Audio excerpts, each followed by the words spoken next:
crisp. I know. Apparently, I don't wear white often, and that everybody's like, "You're wearing white." So But Ryan, you've been able to keep it starched all day long. It's pretty amazing. Spray it. so Ryan. Yes. So do you want us to run it all the way through or stop at some point? Oh no! We're gonna keep it the regular length, and they're just gonna use my questions for the. Oh, okay. Yeah. So whatever regular time I have, Oh, okay. that'll be it. So Okay. complicated. You ready? Yeah, I'm good. Go ahead. I was telling Paul this is a good one. I like this one. Okay. Yeah, it's fun. I mean, Okay. you guys could tell you're having a great sense of fun because I think the environments are different. Do you feel like this one is a lot more action-packed than the previous ones? Because it seems like this one's a little bit more elaborate in the orchestration of the fights and stuff like that. Oh, this is definitely the most action-packed so far. I mean, literally one of our smallest fights had over 100 choreographed moves. Yeah. So it was pretty intense. But you know, the one thing that I was really happy when Paul wrote the script was, you know, we watch a lot of action films together, and you know, to see especially what not to do, and sometimes, you know, what we love and want to exemplify.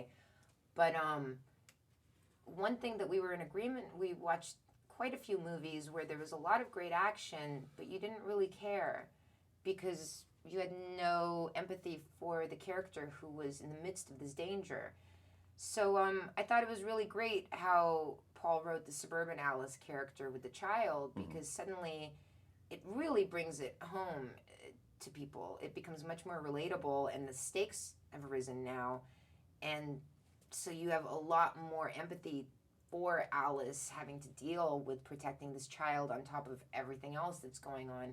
So I thought that was great because suddenly now the action sequences become that much more powerful because you care about the people in them. Yeah.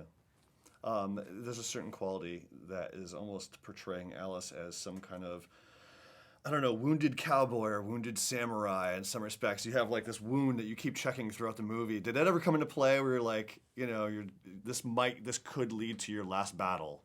Or like you were saying, the stakes are much higher, you know? Oh, yeah. I mean, in this movie, you know, Alice is almost at the end. I mean, she's one step away from above and beyond.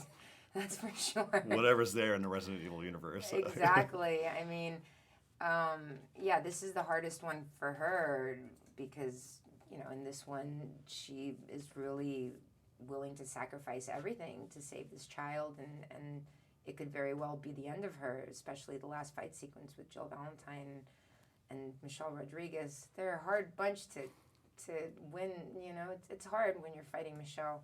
It's kind of scary. But I wouldn't want to fight Michelle either. Did I detect a little bit more humor this time with Alice? Definitely. You know, I kind of went, you know, when people live in traumatic situations for years and years, at some point it becomes normal, and so you start laughing at things that normal people would be horrified by, but it's the only way to keep your sanity. So yeah, in some sense, now she is kind of used to this world, and also, I memean, come on, the situations get kind of insane when she sees rain and a pair of stiletto heels. Like, what is that? Like, I mean, it's so wild, the whole thing. Like, where's Umbrella going now? I mean, it's confusing. Yeah, I bet. I got to wrap it up. But thank you very much for talking again. Oh, and I'm sure I'll see you on the set of the next one next year-ish. Yeah, let's come on. Give me a break. Definitely not next year, but we'll see. Yeah. I wish